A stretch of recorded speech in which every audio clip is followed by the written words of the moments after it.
नमस्कार, आप देख रहे हैं दैनिक न्यूज बिहार और मैं मुन्ना गौड़। अभी मैं मौजूद हूँ बगहा 2 प्रखंड के अंतर्गत दरुआबारी गांव में, जहां जल जीवन हरियाली के तहत इस पोखर का जीर्णोद्धार हो रहा है। और यहां पे आपको हम दिखाएंगे अपने तस्वीरों के द्वारा कि यहां लगातार काम कई दिनों से हो रहा है। मुख्यमंत्री का कार्यक्रम आज शाम लगभग वो आने वाले हैं और यहाँ पे आपके सामने जो तस्वीरें दिखाई दे रहे होंगे, यहाँ पर बहुत सारे मजदूर हैं कि जो कि लगे हुए हैं इसी तालाब जो कि सामने आपको दिख रहा होगा, ये तालाब, इसी तालाब का जीर्णोद्धार होगा।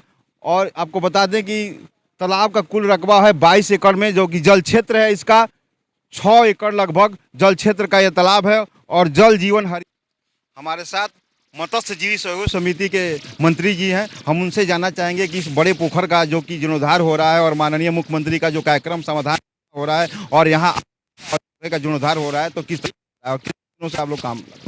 बहुत अच्छा हो रहा है। इसे हम लोग भी चाहेंगे कि ये मुख्यमंत्री जी का हमेशा आगमन होता रहे। या गांव क्षेत्र का, देहात का जो सबसे पिछड़ा हुआ इलाका है, इसका अधिक से अधिक विकास हो, ये हम लोगों का हार्दिक इच्छा है। बहुत बढ़िया काम हो रहा है, तालाब का काम हो रहा है। इसके पहले चंपापुर गनौली से माननीय मुख्यमंत्री जी जल जीवन हरियाली का शुरुआत किए थे। इसके बीच में वाल्मीकि नगर में 2 कैनाल पर, मृत त्रिवेणी कैनाल पर आकर के नौका विहार का उद्घाटन किए थे। आज कल दिनांक 5 जनवरी 2023 को दरुआबारी तालाब पर कब जानकारी हुआ कि आप लोग का मुख्यमंत्री का यही कार्यक्रम होगा दरुआबारी? लगभग 30 से 31 तारीख को पता चला है। जैसे ही कार्यक्रम होता है, यहाँ के अधिकारियों को पता चलता है कि मुख्यमंत्री का कार्यक्रम है और ये फ्लॉप दरुआबारी हो या चंपापुर गनौली हो या 2 कैनाल हो, इस तरह का जब कहते हैं कि हाँ जल जीवन हरियाली के तहत उसका जीर्णोद्धार किया जाएगा, तो रातों रात काम शुरू हो जाता है। तो ऐसे पता चलता है कि बिहार के निजाम जब चलते हैं, पटना छोड़ते हैं, तो जहाँ भी व्यवस्था बनानी होती है काफ़ी गति के साथ अधिकारी वहीं रहते हैं, कर्मचारी भी वहीं रहते हैं, मजदूर भी वहीं रहते हैं, लेकिन काम करने के जो गति होता है काफ़ी बढ़ जाता है, संसाधन भी आ जाता है और जो राशि होती है राशि भी आ जाता है। ऐसे में अगर कहा जाए पहले कि हाँ आप चलिए उस पोखर का जीर्णोद्धार करना है, उस पोखर का सौंदर्यीकरण करना है, तो अधिकारियों के पास बजट नहीं रहता है। लेकिन मुख्यमंत्री का जैसे ही कार्यक्रम होता है तो रातों रात राशि भी आ जाती है, मजदूर भी आ जाते हैं और बड़े बड़े अधिकारी पटना से चल के, जिला से चल के और मंडल से चल के और प्रखंड से आके ये जो कोई काम आप देख रहे हैं लगभग 6 एकड़, ऐसे तो इस भूमि का 22 एकड़ में है, लेकिन 6 एकड़ में जल क्षेत्र है और 22 एकड़ ये आपको हम क्षेत्रफल बता रहे हैं, इसका 22 एकड़ का है। और उस किनारे किनारे इस तरह का वॉल पेपर लगा के, और ये आपको हम दिखाएंगे। देखिए जो साइड में ईंट लग रहा है, हालांकि जो ईंट जो है वो तो 2 नंबर है। देखिए ये ईंट ऐसे, ये ईंट भी 2 नंबर है, लेकिन मुख्यमंत्री को दिखाना है कि भाई हमने बहुत अच्छा काम किया है। यहाँ हमारे कैमरे में आपको तस्वीरें भी दिखाई दे रही होंगी कि जो जेसीबी लगातार भी चल, माननीय मुख्यमंत्री का बहुत अच्छा कार्यक्रम है, बहुत अच्छी पहल है। और जल जीवन हरियाली प्राकृतिक के लिए और मनुष्य के लिए भी बहुत अच्छी चीज़ है। हमारे साथ संजीव तिवारी वरिष्ठ पत्रकार हैं, हम उनसे भी जानना चाहेंगे कि इतना अच्छा कार्यक्रम, ये तो बहुत अच्छा होता है, प्राकृतिक के लिए बहुत अच्छी चीज़ है, आम जनता के लिए बहुत अच्छी चीज़ है, लेकिन एकाएक होना और ख़ास करके इसमें जो सामग्री उपयोग में लाया जाता है उसका गुणवत्ता नहीं होना, इसके बारे में कुछ बताइए। देखिए, कहने का मतलब है कि जब भी मुख्यमंत्री जी आते हैं किसी भी गाँव में कोई भी प्रोग्राम करते हैं, तो वहाँ आने के उनके 48 घंटा पहले पूरी व्यवस्था है कि सौंदर्यीकरण की जाती है और चकाचौंध व्यवस्था की जाती है। लेकिन जैसे वो जाते हैं फिर धरातल पर वैसे को वैसे सब व्यवस्था रह जाती है।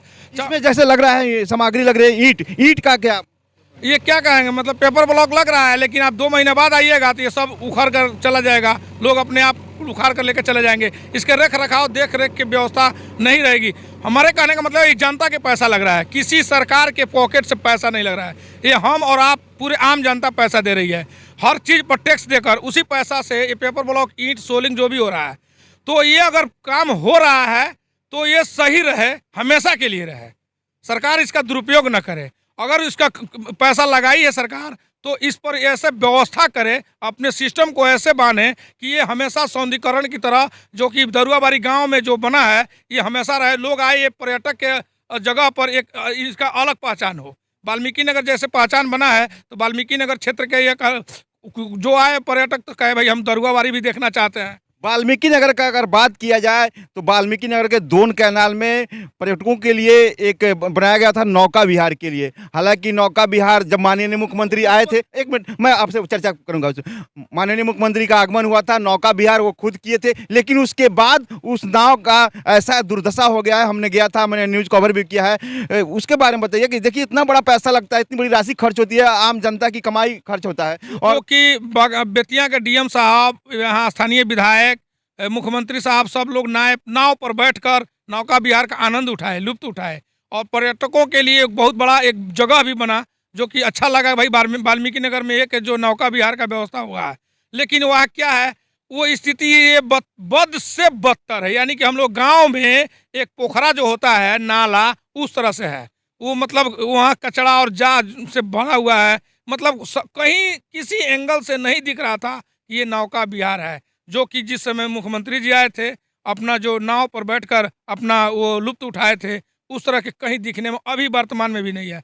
तो मैं ये सवाल करना चाहूँगा, अगर वाल्मीकि नगर में मुख्यमंत्री जी आज आ रहे हैं, 4 तारीख को रात में रुकेंगे भी, तो कल रुकेंगे भी, वाल्मीकि नगर का भी हो सकता है सैर करें, तो एक बार नौका विहार जाकर देख ले, जिस समय वो अपना पर्यटक का व्यवस्था बनाए थे।